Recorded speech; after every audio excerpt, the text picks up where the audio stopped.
All right, what's up, everybody? It is Why We Roll, the TTRPG chat show brought to you by the Stillfleet Studio. You can find out more about Why We Roll, as well as all of our genre chainsawing games, as one of our members, Ethan, likes to say, at www.stillfleet.com. But let's go ahead and jump in. As always, I am Chris Pickett, and I'm here with my wonderful co-host, Wythe Marschall. What's up, Chris? Not much. How's it going, Wythe? Good. Yeah, excited to be talking about not only games but sort of meta games, the industry as such today. So very excited. Yeah. We've got a very exciting guest today. I'm excited to introduce Rowan Zioli. Am I saying your last name correctly? I'm sorry. I should have checked beforehand. You did. No, you got it. It sounds like Yes. a pasta, so it's real Italian, real easy to go with. I'm really excited to be here. Thanks so much for having me. Yeah. Thanks for joining us. And Rowan is one of the co-founders of Rascal News, a journalist. You've written for a lot of different places, but now you're over at Rascal. Yeah, I've been bouncing I don't have a around question for a to little queue up for that, but yeah, no, I'm a co-founder of Rascal. We're a worker-owned, reader-supported tabletop journalism outlet. I've been there now for a little over a year since we started, which is crazy to think about. I've written there, congratulations. written at Polygon. Thank you so much. Yeah, it is mind-blowing that this thing that we started survived for a year. So huge, excited to chat about it. Awesome. Well, maybe by way of starting to that chat, you could tell us a little about yourself, like just background. So what brought you to journalism more broadly and specifically to games? We usually ask about people's origins in games, but I feel like here maybe journalism is the place. But either way, we're gonna ask you about the other if you don't answer the first one. So well, I'm gonna have to synthesize them both. It's been a real wild, wonky journey. So started playing games. My friend was 16 years old. When I was also 16, wasn't like last year and I had a 16-year-old friend. We were playing games. It was his birthday. We had a 3.5 game that he was like, you should come over and we should play. And I'd be like, oh, that's sick. That sounds great. I was always a theater kid, parentheses, derogatory. And so I was performing, and this sound was really, really appealing to me. And I played this one game and I was like, ooh, this is real interesting. I could really get into this. But then I didn't play again for a couple of years until I was at a cast party with some of my friends my senior year of high school, and they were talking about this show where people played Dungeons and Dragons on the internet, and I was maybe a little bit high, and so my inhibitions might have been gone, and I was like, what is this that you're talking about? And so it was 2015, 2016, Critical Role had only been going for a little bit. And I was like, oh, this is a new thing. Kind of got in the ground floor of Critical Role, which was an interesting time to get in. Played it for a while. Started playing a little bit in college. Then I got kicked out of college for allegedly having marijuana. Like, how dare they assume that? Crazy of them to. And then there's no proof. There's no proof except there might have been. And so I went home with that same group that was still at home. We ended up playing a game together. I DM'd my first game. I was listening to this show called Dungeon Master's Block, which was how I kind of learned how to GM.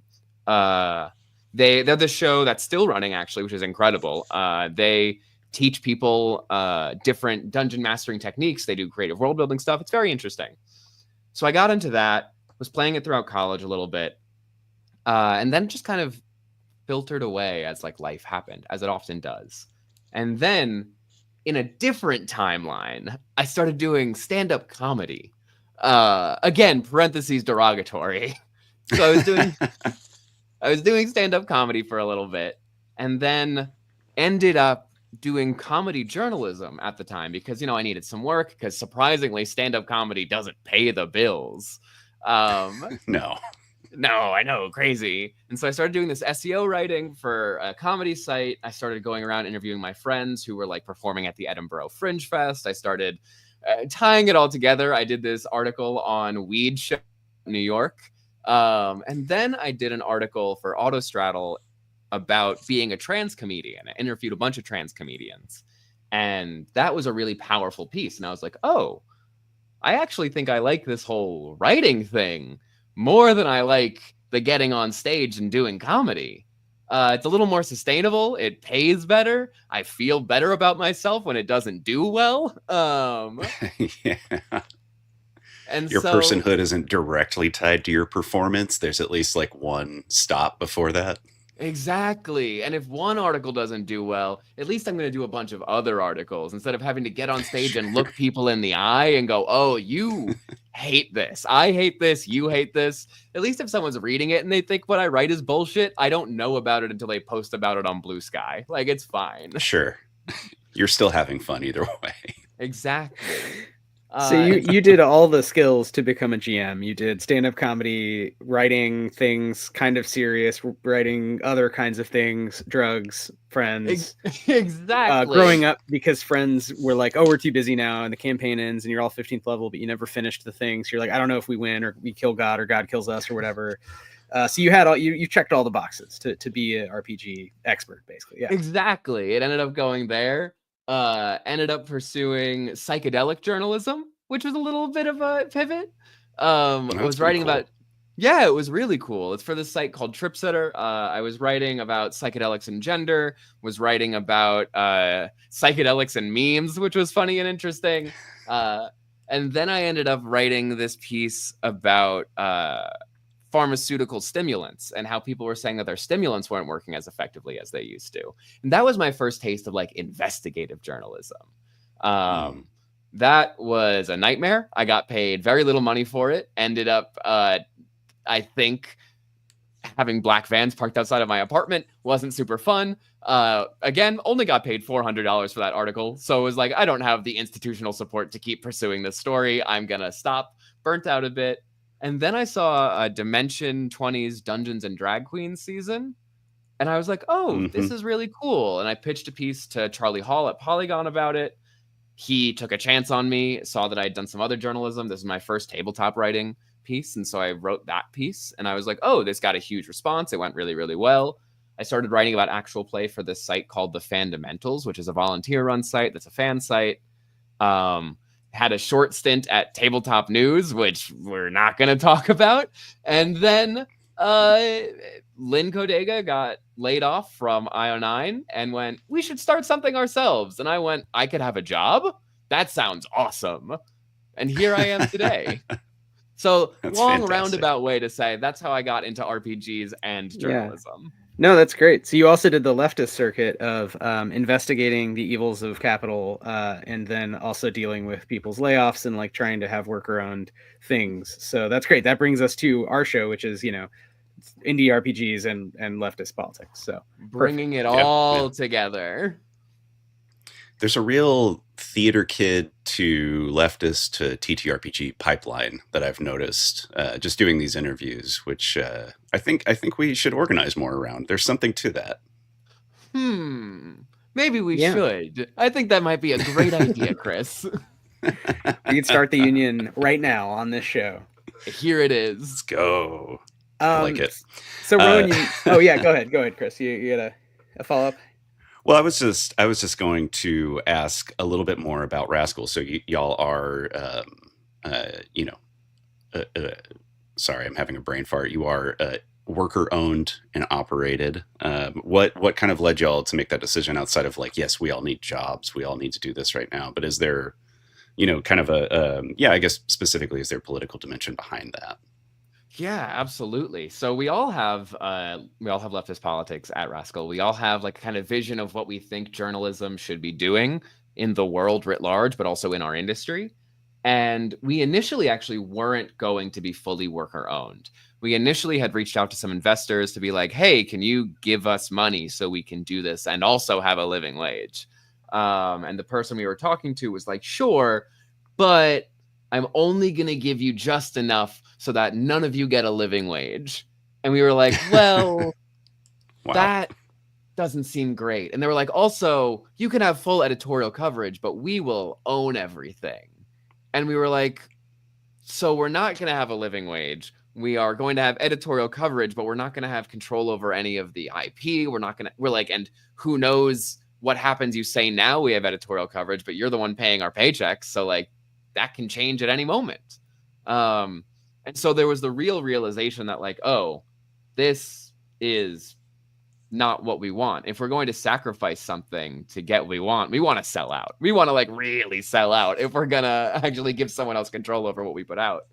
And then it was just kind of made more sense for us to be like, no, let's stick to our values. Let's make sure that we can be what we actually want to be.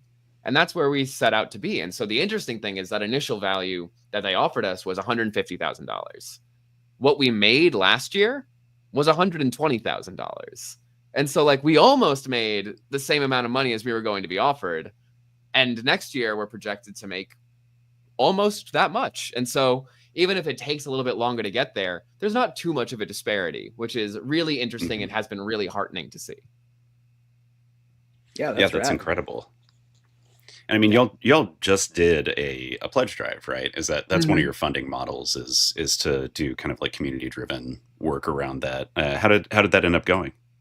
That ended up going way better than we thought it was going to be, which is really, really nice because we were all really anxious about that because, you know, we have our biggest push at the beginning of the year. We make about a third of the money that we make throughout the entire year during this pledge drive. And it's insanely, we ended up making more than we thought we would by like almost 10 grand, which was so good. I'm the money person at Rascal. I handle all the financials and like talk with the accountants and do all of that fun stuff. And so I had projected us and like really assumed that a bunch of people were going to drop us after a year because the financial situation now is much different than it was a year ago with tariffs, with political instability, with the price of eggs being what it is. Thanks, Trump. You know, we got to reinvent it. We got to change the meme. But yeah. And so I was like, I'm expecting a lot of people to kind of drop us. And they didn't, which was really, really surprising and heartwarming. I think people really see the value of having independent journalism, especially journalism at the quality of work that we do at Rascal.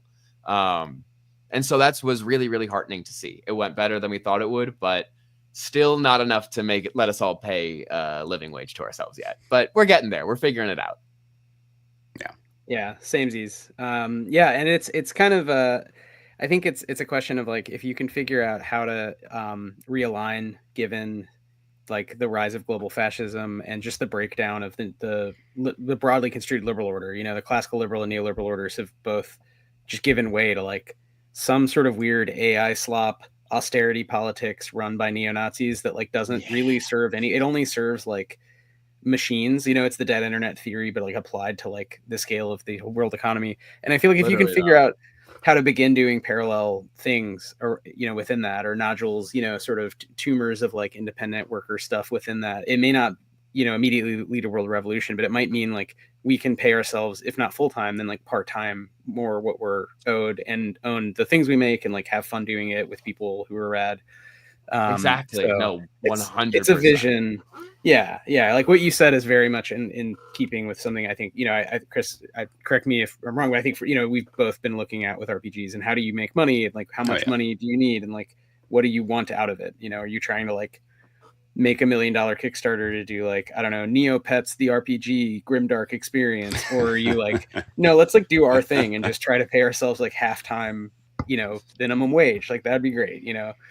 Literally. Yeah, no, it'd be huge. Neopets a little triggered there, just a smidge. I'm not, don't come after me, Neopets people. I just picked the first thing that popped into my head of like, what would we not? Oh man, that's a golden IP. I mean, do you remember last year they had the Neopet? I mean, Rowan, you may remember this. Last year, you can Neopets read an article about it on Rascal News. Yeah, that's right. But yeah, that's probably what made me think of it. Fucking bank last year for that TCG, and it's trash. It's total. I mean, you know, again, don't come after me, Neopets. If you're a fan of Neopets, whatever. The TCG is terrible. It's really, really bad. But it made a ton of money, so we laugh. But hey, that might be the way that we. We're not actually closing it off. Interestingly, actually, I did an interview with the Neopets people. So Lynn published a piece about an opinion piece about the Neopets RPG. I ended up doing an interview with them about why their Kickstarter didn't have any rules or mechanics that were stated explicitly in there. They just kind of like vaguely were waffling around the idea of mechanics. And so I interviewed them. And at the time, prior to like my WAGDA investigation, this was one of my most aggressive interviews I'd ever done, because I was like, what are you doing? Like, why are you doing this? Are you just trying to make money off of nostalgia? And then after that interview happened, they then put a bunch of mechanics on the Kickstarter page. And I was like, listen, journalism works. It works. You got the levers. You can apply the pressure. Yeah. You're one of the estates, classically. I mean, there was the estate of like having money, the estate of growing all the food, the estate of being able to speak to God, which like cheat code, and then the estate of just like saying true things, actually not related to doing divine magic. Crazy. So, I actually can speak to God. So just in case you weren't aware. Yeah. You multi-classed, Rowan. Yeah. You're in triple threat, really. Yeah. You're a theater kid. You could speak. You're of the case that can speak to God.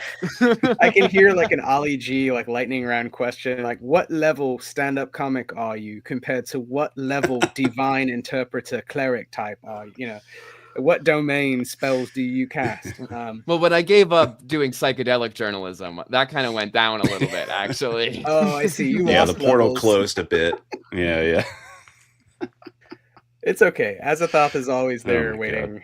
So maybe we should talk a little about like literally just what Rascal is. So for folks who don't know, so we know, but we know Rascal's news about RPGs. But, like, what are some of the things Rascal does or covers? Like, who is involved? Maybe you can just give us a little more of a thick description, to use social science speak, about doing a Rascal. And we talked for which is one example that we interact with, or community driven or community authored press releases, which is really nice that you let people sort of do a proper press release on your site and guide them how. And I think that helps the community, the indie design community, feel like there's a central portal for like relevant news. But I know you do many other things. So, what's going on at Rascal? Yeah, well, the community announcement section that is huge. That's one of the things that we started from the very beginning, because we noticed that there was not really a central place for people to learn about what was happening specifically within the indie realm of tabletop games. Like EN World does a great job of talking about all like the trad big name games that are going out. But for all the little freaks out there who make their own little games or actual play podcasts, there wasn't really a centralized location. You just have to find it on Twitter or Blue Sky or whatever social media you happen to be on.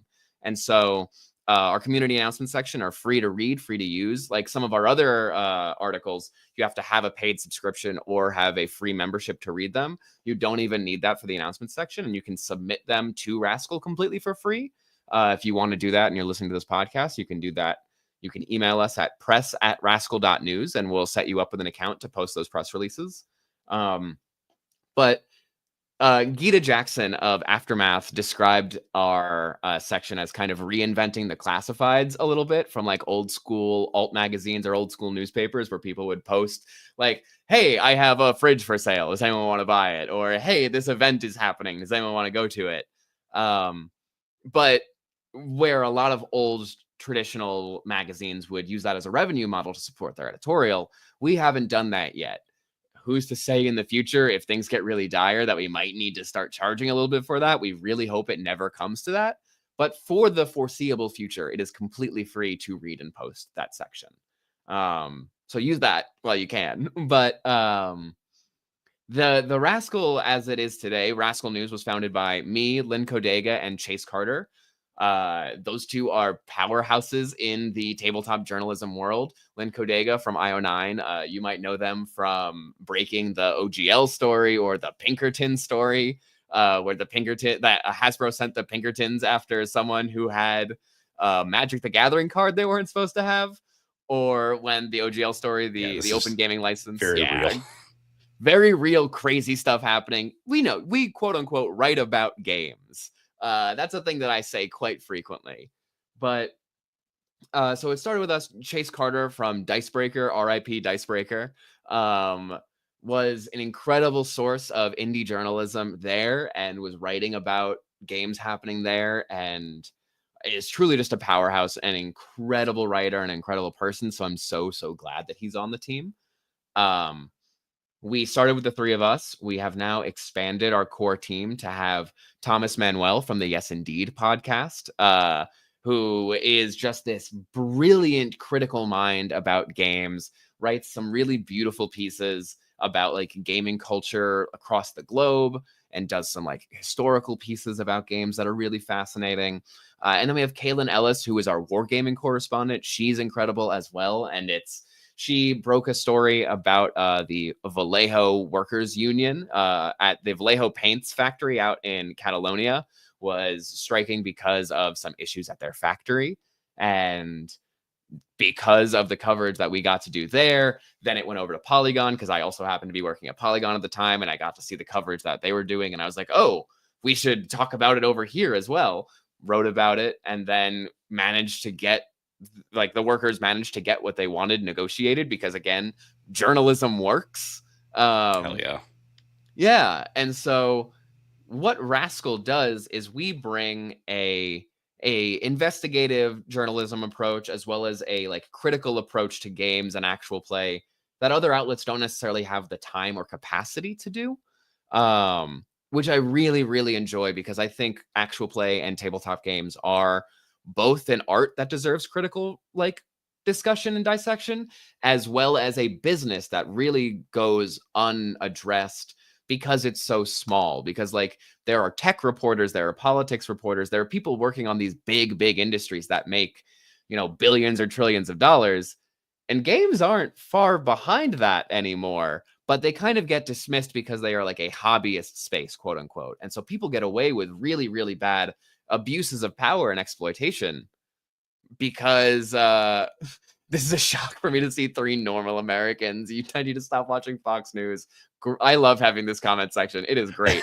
But yeah, no, it's really important and powerful to see, to be able to do and bring that work to this space, because otherwise people who are largely driven by passion in this space more than anything else, like most people in this space haven't worked with contracts. People haven't worked like with selling their IP rights to major corporations. They haven't run their own business before and worked with distributors. And so they don't know what any of this looks like, and they don't know when they're getting taken advantage of. And that's where journalism kind of gets to step in and be like, hey, this isn't good, this isn't right, and everyone needs to know about this, rather than just kind of spreading through a whisper network that is really important and powerful to have, but doesn't have the same institutional weight.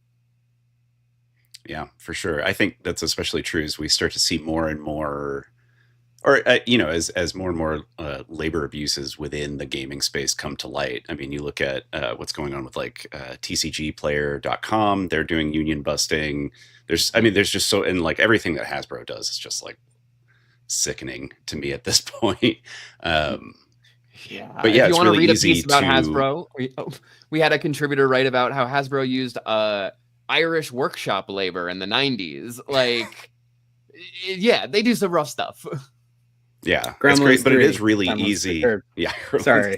Halloween 3. That's what I was thinking of. The Irish. Yes, Halloween 3. Yeah, the masks. Gremlins 2, Halloween 3. That'd be a great. Yeah, go ahead. No. But I think to your point, Rowan, it is easy to miss this stuff because a lot of people enter the space as hobbyists, and they enter it from a point of just entertainment or escapism or whatever. And I'm not knocking escapism, by the way. I never use that derogatorily. But yeah, it's easy to just engage with it on that plane and miss the kind of like larger economic or labor ramifications that are taking place behind the scenes, for sure. Yeah, and like especially when you work and live in an industry where everyone just knows Dungeons and Dragons. I mean, you try to talk about anything, right. You're like, do you know Dungeons and Dragons? I kind of do that. Like having to try and explain that to the normal person is impossible, and then trying to break down that barrier even further. Yeah, that's kind of where Rascal lives a little bit, is trying to break that barrier. Yeah, so it's great that you know, you're thinking of it holistically and as a place that's like safe for indie designers, but you're also treating the work itself seriously as like professional journalists and bringing those tools to bear, those skills. So yeah, I mean, I personally look forward to that, because I think the industry, it's at a weird inflection point. There's so many people making games. There's still so little money on the indie side because it's all locked up with stuff associated with D&D. That I wonder, you know, like wither the future. So maybe, I don't know if you have any thoughts on that, but given, you know, we were talking before getting going about like tariffs and just like the general situation. And I don't know what's going to happen either, but I'm curious if you have a sense of like just where the industry's at and what are some things either you find hopeful or we're talking about all the problems of the bigger side, but like, yeah, it's not going away anytime soon. So we all operate in the shadow of this colossal single game, which is really interesting. If you think like, I can't think of another art form where it's like every single time you make a sculpture in sculpture class, the teacher's like, but it's not Rodin. Or like, you go to the movies and every single movie is like Batman and you're like, I don't like, fuck, like, damn, I wish I was Batman. with my that's actually roommate, how yeah, that's how you. I was going to say that's how I grade films. Yeah, it's either Batman Returns or it's not, and it's a very binary system, but it works for me. I'm sorry. Every single time. No, all the movies except on the Batman or not Batman spectrum. I was talking with my roommate Elliot Davis, who's an incredible game designer. He runs a production studio called More Blueberries. They're about to do a Pocketopia crowdfunder for my other roommate Viditya Valetti's game, A Land Once Magic. Go check it out. Incredible game. Oh, I didn't know you live with Viditya. That's crazy. Anyway. Yeah. Incredible powerhouse over here. And I can only talk about them on podcasts because it's a journalistic breach of ethics to write about them because I live with them. Well, they can come on our show and we can talk with them because we don't live with them, but we do like their games, but don't know them personally. Yes. So, I'll let them know. Throwing it out there. I'll let them know. Yeah, no, incredible games. But I was talking to them on the train the other day and they were like, yeah, so it's like if you made music and then you went up to someone who listened to music and they were like, you mean like the Beatles? Every time. Just like, you mean the Beatles? Yeah, I do the Beatles. Yeah, like the Beatles. That's pretty good. That's pretty accurate. It's that is very accurate. And I feel like there are places like that. But yeah, thankfully not anymore as much. But that's, truly. I wonder if one day we will live to see the end of Beatlemania in that sense, or about D&D. Like people are like, oh yeah, I know what D&D is, but like it's not like the thing that I'm doing right now, I don't know. Hope.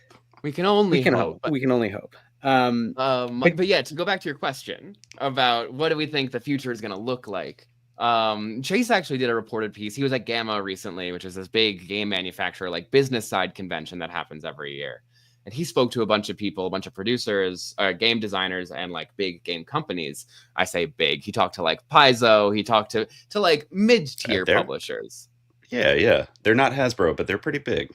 Exactly, yeah, and that's crazy to be like, we have to exist in this industry where like Paizo and Hasbro on the same scale, when one is like, yeah, I'm a pretty big company, the other one's like, I am everything, I am the alpha and the omega. But a lot of people just don't know what it's going to look like because tariffs, like the tariffs on China are really impacting print manufacturing, and like all the games are going to raise like $5 to $10 in price. It's really, really difficult to know what the future is going to look like, especially when we have like Mad King Caligula sitting on the throne doing whatever he wants to do. And we're just like, well, okay, will tariffs be 250% on milk, or will the king be able to graciously give us a day where we can breathe? And so trying to navigate that and making art and like physically making that in an industry that has such small margins is difficult to tell. I think it's really going to impact people, and collectivizing is really going to be, I think, the future of people kind of pooling resources together.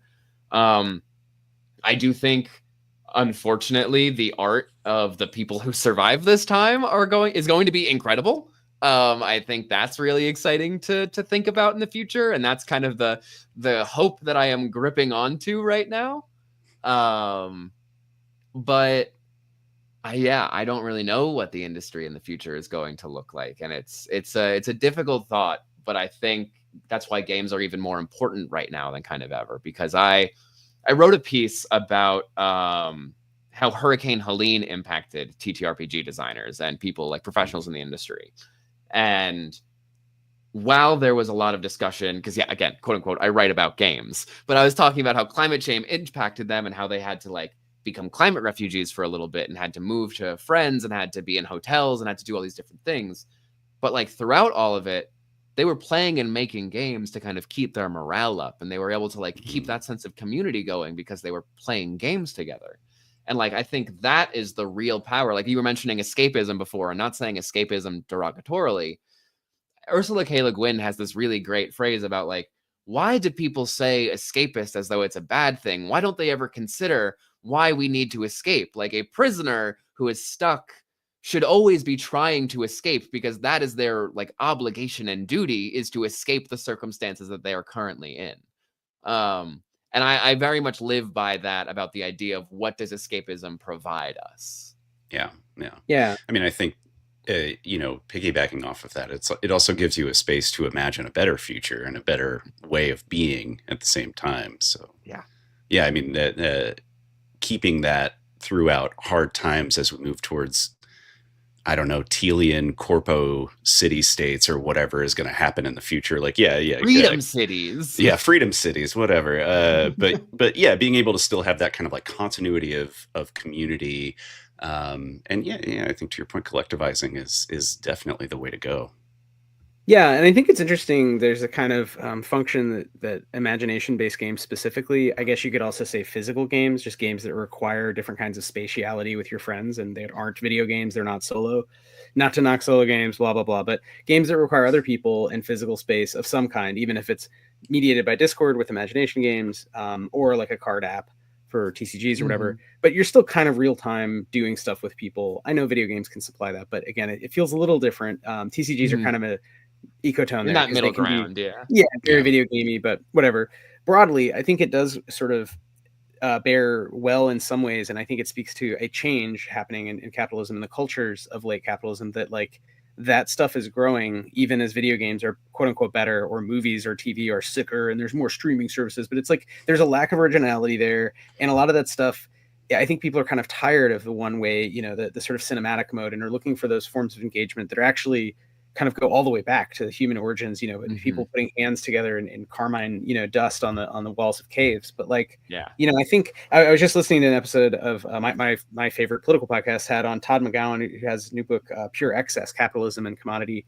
He's a Marxist psychoanalysis expert, like historian of psychoanalysis. And his whole thing was about like excess and like how capital has to keep trying to sell the idea of kind of a pure excessive joy that has no downside, and it's kind of this ultimate drug thing that it tries to do through all commodities. And you see it best with like shitty action movies where you're supposed to feel like your brain just gets all these dopamine hits, and there's no downside, but the downside is you get very tired of it. It has no real connection to you. There's no organic connection, anything. It gets worse and worse over time with again AI and overproduced stuff.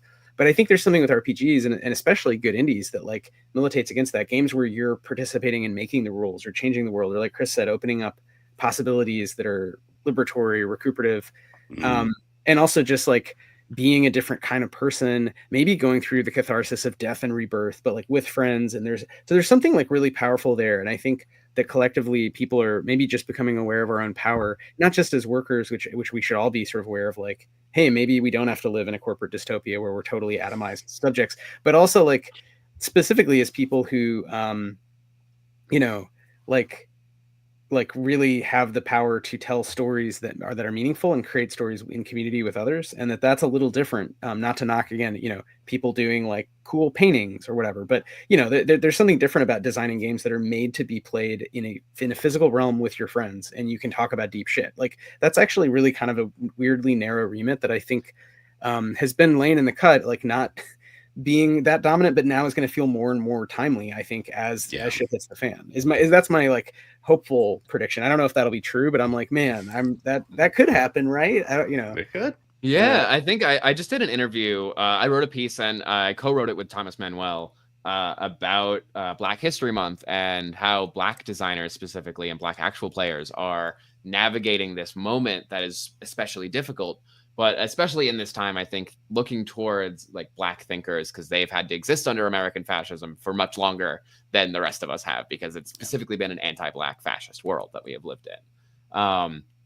And I spoke to Chris Spivey, who wrote Harlem Unbound and Haunted West, about navigating this kind of like sensation of revisionist history and how that is working right now, but also spoke to Quinn Murphy about this anthology that he's doing called Griot Anthology, which is working with a bunch of different designers, a bunch of different Black designers to create this anthology, imagining different relationships to game design.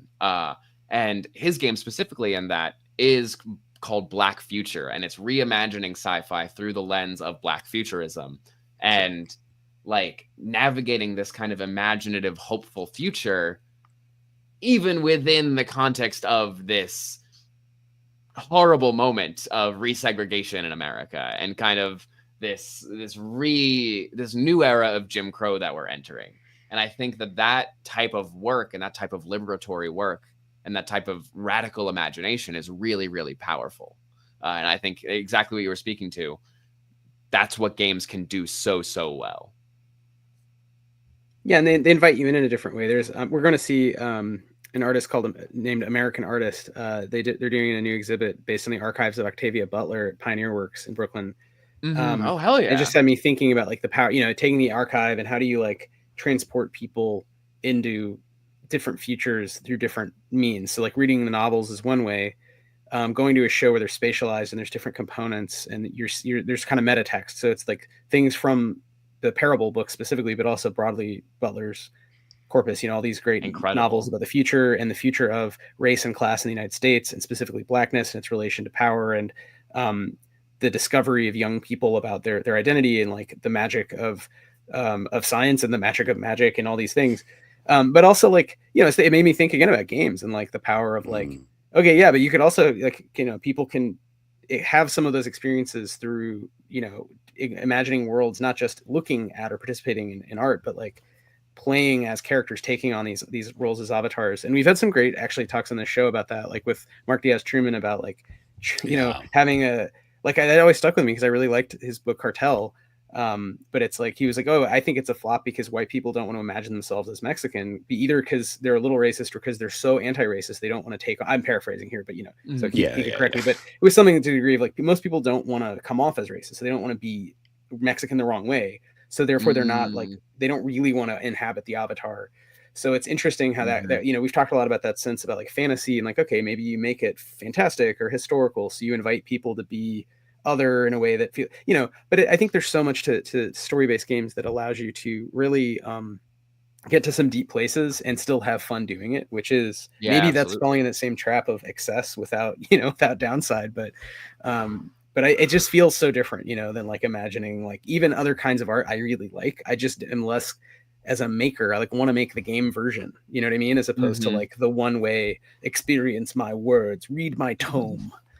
No, and that's super fair. And that's really interesting. Lynn Kodega wrote a piece about tabletop RPG version of Parable of the Sower that you can read on Rascal News. And again, it was really interesting because it very much was like, you're not really playing the game. You're experiencing the novel through the characters and going beat by beat through it, which again is a different way of experiencing story. Very interesting. But yeah, I get that. That was the Dark Crystal RPG is the same thing. Like there's not really rules. It's like you're just kind of retelling with your friends a movie, which is cool and fine. But that to me just immediately makes me think, well, what if you were like break it down, you make characters, you're in that world. What's different about your version, or what's different about your experience because you are you and not a version of Butler, a version of her brain, a woman who's now dead, right? Who's a genius, imagining being a teen in the 90s, in the future. It's like, you're going to imagine a different thing. And so when we're asking you to imagine things differently every time, I think there's a lot that we can do with that. And yeah, I'm curious to see sort of the critical arm of Rascal really take off and engage and perfuse, and have people read more and write more about like, why these games? Why are we not all just playing like versions of like, Halo on our phones or whatever, Fortnite, I guess is what that's, I'm so old. I'm like, isn't there a name for the game where you hurt one another on your phone? Yes. People still like Halo, I think. I think so. Right? I think. I don't know. They definitely love Fortnite. Well, this is a good segue though. So what does the future have in store for Rascal? Like what are the next steps? You have been established, you've been around for a year now. Had some successful crowdfunding, some pledge drives, all that good stuff. What's going on now? Yeah, so we're actually bringing on 2 new contributors, which I'm very excited about. We're bringing on Cameron Kunzelman from Range Touch to do some critical writing, which is very exciting. Monthly columnist. We're also bringing on Brandon O'Brien, who is an incredible writer. Is a science fiction fantasy writer in like a novelist fiction space, but is also the poet laureate of Worldcon, and also does a lot of really interesting critical writing about games. And so I really love getting to platform the writing that they get to do in this space. They gave us some pitches for the work that they're going to submit and like do in their column. Very, very interesting, going to be incredibly cool. And that's what I really want to see Rascal do. Like, I want us to make a living wage. That would be incredible. And I want that to happen. But also I want Rascal to be an incubator for journalists, because so many people in this space don't want to do journalism. Like, that's just the reality of it. They want to make games. They want to make their own art. And I think that's super valid. But I think for that medium to then also grow and for it to develop, we do need to have that critical side of it. We do need to have the investigatory side of it to keep people honest a little bit, but also to differentiate and develop the medium and define the aesthetics of the medium through a critical lens. There's a really powerful blogging space that has kind of built up tabletop games. But again, people aren't getting paid to do that work. There is no central place where people can learn how to do this. You kind of have to go out on your own and figure it out yourself. Like, I didn't go to J school. I didn't figure this. I just kind of went through my own path and figured out how to do this, and then have still been actively learning how to do journalism and criticism. And so that's what we want Rascal to be. Like, in 5 years, I don't want to be just a journalist. I want to be like an editor. I want to be sitting on the back end, commissioning pieces from all these different writers, having people who have developed the skills to then do that and kind of create this next generation of journalists. And I want that to be kind of a global phenomenon, because Rascal isn't just like right now, I'm actually going to be the only American Rascal left, because Kaylin and Chase are both going to be in the UK. Thomas is in India. We have contributors from all around the world. And I want that to be the case, because there are so many burgeoning, incredible scenes across the world. We have South American contributors. We have like Southeast Asian contributors. I would love to get more African contributors on the site and writing about the African scene. Like there's obviously there's more Central European and Eastern European scenes as well. And so developing that kind of global community, because especially as America descends more into fascism, like, this is not a thing we're going to be fighting for just the next 4 years. This is going to be something that's going to be decades that we're going to be fighting. Yeah, this might be a lifetime endeavor from here on out. Yeah, unfortunately. I mean, it has been. Like, I mean, Obama expanded the quote unquote war on terror, and Biden, was a pure genocidaire. I mean, so the fact that they did it with more aplomb, or could have Common come to the White House, doesn't change the genocide, right? It only changes to when I think of it in terms of like my aunts and uncles, who are very nice people, but are sort of like rad libs who were like assuaged by that. They're like, nice white folks who were like, cool, Commons now at the White House, everything is well with the world. And I'm like, yeah, but that didn't change anything, And so I think now we're in a more open fight on both sides. And keep going back to other moments when other nations have had these breakdowns, the three-way fight, when you really have to begin to side up along whether you want a fascism or not, and see that liberals will always have that kind of weird role to see both sides, which is to me just insane. But they do sort of tend to like play both sides, and I think more and more people will find themselves being pulled in one direction or the other. So it won't flatten out completely. I still think it'll be like an evil empanada of like a Great, that's a really great image. The empanada of evil. Ugh. But empanada mama is so delicious. I know, so good. I love empanada mama. The tuna. Okay, we can't associate with this empanadas. It's a crime. But Ron, actually, if you ever wanted, maybe Chris and I could try to put something together about sort of leftist politics and RPGs specifically. To speaking of, the position of like, I don't know, we're here in the heart of the beast in New York. Yeah, we're doing it. But I love that you're talking to folks all around the world. That is awesome. That is so awesome. And I really want to highlight that's a powerful way to like also make the hobby better. Like, honestly, like it'll just be way better for that. And the shit being made around the world is so cool. And like the way people approach games and gaming culture is so like similar, but so different. Thomas just wrote this incredible piece about how South Korea had their own like Gamergate-esque moment in 2016, but they handled it completely differently. They were like, oh, actually, maybe we shouldn't appease the fascists. Maybe we should actually stand up for gamers, and like we should stand up for marginalized women in this space, rather than being like, maybe the fascists have a point. Like, Jesus.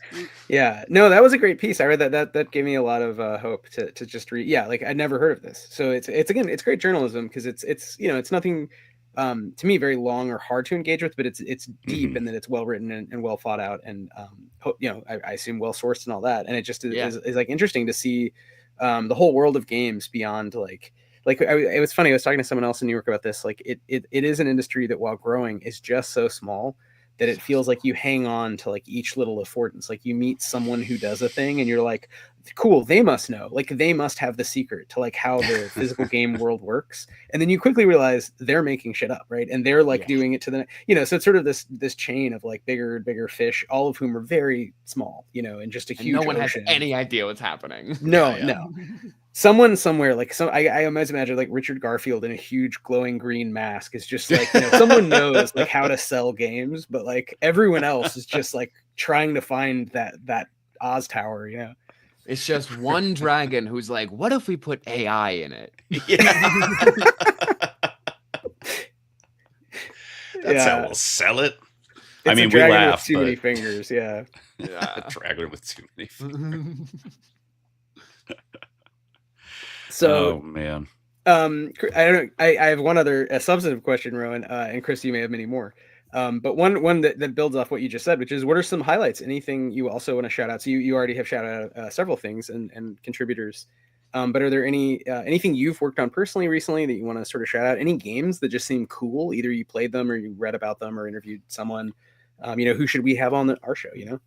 Yeah, we'll definitely have Quinn Murphy on. Quinn's incredible. Definitely have Elliot and Viditya on. They're incredible. I also live with Dylan, Super Dylan, also incredible. Love them so much. Yeah, real powerhouse. What a home.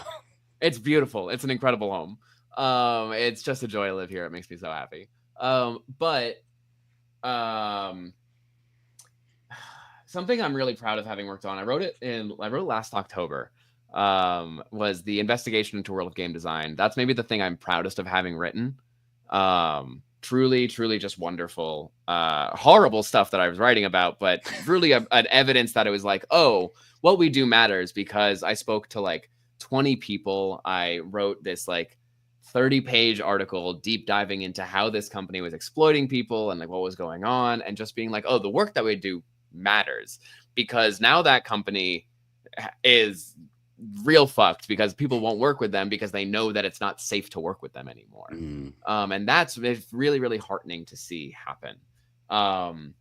Other people that I think are doing some incredible work, Kendo Smith, who is doing an actual play called Voices in the Woods. I wrote a piece of criticism about that. Maybe I'm gonna to my own horn a little bit, maybe one of the best pieces of actual play criticism that exists, because there aren't too many pieces of actual play criticism that exist. But I think you guys would really fuck with it, actually. It's this show that uses Void 1680 as an actual play. It's set in a suburban dystopia. And it is framed as a student project of a student doing a radio show with music they found from the outside. And all of the music is like DIY music. So it's like punk, electronic, alt indie music. And throughout it, they're talking to other people in their town about like living in this dystopia. But they're all like, oh, it's a commentary on suburbia and like American exceptionalism. And they're slowly watching as like things are kind of breaking down and people are questioning the world around them. And the core thesis of it is like the music that this host, Little Harry, is bringing into this world is making people question what's going on. And then, not to spoil anything, but the final episode aired on 9/11, and that was a very specific choice to air that final episode on. And I think both of you should listen to it. I think you would really, really like it. I think it's really cool. Anyone listening to this show should go listen to it. It's one of the best actual plays I've ever listened to. Really just incredible work happening there. That's really sick. I will definitely check that out. I haven't even heard of that one. It's funny because, actual play and TTRPG, the industry in general, is so narrow, but there is so much happening all the time that you miss 90%, or at least for me personally, I miss 90% of the stuff that's coming out. It's crazy. Oh, it's my job to know what's happening, and I miss 90% of the stuff going on. Like, I get it. Yeah, it's very true. It's also a weird thing about cultural criticism broadly, that like even when you're an expert, you don't know 99% of the things, just because the world went from like, in Oscar Wilde's day, there were like 2 plays on at a time in a city, and now there's like 8 billion people. So even you pick the most obscure. Chris and I are like, we will know all the indie RPG, and immediately it's like, hold my beer. Like the design community is just like, oh, this way, we're doing it that way. It's great. We were unpacking our stuff, and just Viditya's stuff. Literally, I was cataloging games because I'm broken in the brain. And just Viditya had 130 board games and 120 RPGs, not counting the zines. Wow. And I was like, oh, this is 1 out of the 4 of us. And there's not going to be that much overlap. No, it's funny. It is fun to be in a position with any genre. I think this is probably fun for music fans who get into one real weird family and genre and species of vinyl, and then there's like there's like the weird alt B side from 1973 that like shouldn't even exist. So it is fun when you get to the point where you like know, like at a convention, you go through the flea market area and you know like 99% of the things, and then there's that one that stands out that you're like, what the fuck is this? And that is like a fun place. It's a banger, and no one's ever heard of it, but it's a fucking banger. Or it's like another GURPS or Palladium 80s like unplayable IP thing from some science fantasy books you've never read, but like has like really weird art that's like only a little problematic, but like there's something about it. Or maybe a lot problematic. If we're talking about Palladium. We're talking about Palladium. Let's either way here. Either way. But yeah, no, it's great. It's really great. It does feel great to live in a time when there's so many people making very different stuff too. So I don't know what that bodes. Economically, it doesn't feel like it's aligned in a way, but I think to your point, that's tied to like higher level. That's tied to things well beyond our ability to really control. Yeah, and to kind of speak to that just a little bit before we, when I was writing at Polygon, that was an unsustainable workload. I was working 19 hours a week, and they were having me write 10 articles a week in 19 hours. Insane. I was talking to someone who worked at Kotaku, and they were like, that's insane. That was more than we had to do at Kotaku. And I was like, that's a fucked up sentence you just told me, actually. Famous for their amazing labor practices, Kotaku. Exactly. And like, that wasn't Charlie Hall's fault. That was like the executives at the top end of fucking Vox Media. But like, there's a real, like, you can see that when I wrote about a game, people started making money. Like, it was a direct correlation between the two. And unfortunately, Rascal doesn't have that platform. Like, we don't have 10 million viewers every fucking month. We have like a couple 10,000 every month, which is amazing and great. Yeah. But like, having the infrastructure and building up that infrastructure, because there are people who want to play these games. There are people who are interested in them, but we don't have the systems to distribute and disseminate that information, which is kind of what the announcement section we're trying to do, to make it free and make it so people can be like, hey, here's my game, look at it. But we can only do so much. And like, figuring out like what's quote unquote profitable, figuring out that, but building up these systems ourselves to get that word of mouth going is, I think, going to be the biggest thing for the industry to get more profitable for more people, is figuring out how to breach that barrier to the people who are interested in tabletop games, but have no way of knowing about what's going on. Yeah, I think it's probably linking up, and it's all tenuous because we don't own, say, Patreon or Ko-Fi or whatever. Coffee, maybe it's pronounced coffee. I don't know. I think it's coffee because you can then buy a copy for someone. You can buy a coffee. I just realized that I was saying it. I literally have never said it out loud. But yeah, I don't think I've ever had the reason to say it out loud. Or like Substack or Ghost, or But I guess it's like this model, even YouTube, right? Like it's so that's about ads. These are different things now that I'm talking about, but like platform subscriptions or ads or something, or sales through itch or whatever. But to your point, it's like, even if we're not trying to build a new platform, or Rascal's not trying to build a new platform, it's somewhat visibilizing like a movement or sort of meta, group of things happening, and being able to name them and have them communicate and be more visible. Because right now it's all sort of lost in just the internet ether of people on what was X, now Blue Sky, like kind of talking to small other groups, smaller networks. So it's trying to figure out ways to bring people together. And I feel like it made me think of, for Backer Kit's Pocketopia, their sort of Zine Quest competitor they're launching, we're participating in. They had a link that was clearly for Pintopia, which is what it's based on, which is about enamel pins, so like clothing. But they had a link to aesthetic categories, and they were like 120, and I was like, so they're like, pick 3, and I was like, great, 120 words. I love doing words. Chris, we just did this for the company. Like, what is our vibe, right? What are the keywords? Yeah. So I looked at the words, and they're all words like cottagecore or like vintage baby. They're like these made up kennings, they're like these made up poetic, like, but very new school internet, like someone 20 years younger than me wrote this list. And it's kind of amazing to think about, like, this is a fairly large company by our tiny standards, like trying to get creators to be like, align yourselves along one of these words. So, I picked like, tempted by like babycore. I was like, no, I don't think we actually do babycore. I don't think we're babycore. Yeah. We could probably hit castlecore. Yes. I believe Pinterest recently said was the vibe of 2025 as castlecore. That feels terrible. That feels like an awful board. Yeah. I'm telling you, it goes back to like Peter Thiel and Gavin Yarvin. It really fucking does. I have a whole conspiracy theory around neo-medievalism, which is also why working on the psychedelics, Peter Thiel has fucking followed me everywhere. That's horrible. I'm sorry. But he's going to follow us all everywhere. Like that's the thing. Seasteading. He lives on a boat. Yeah.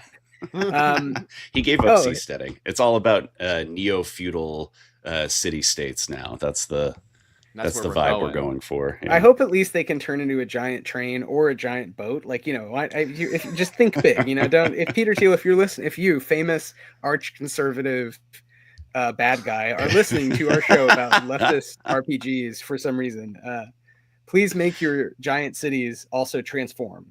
Yes, please.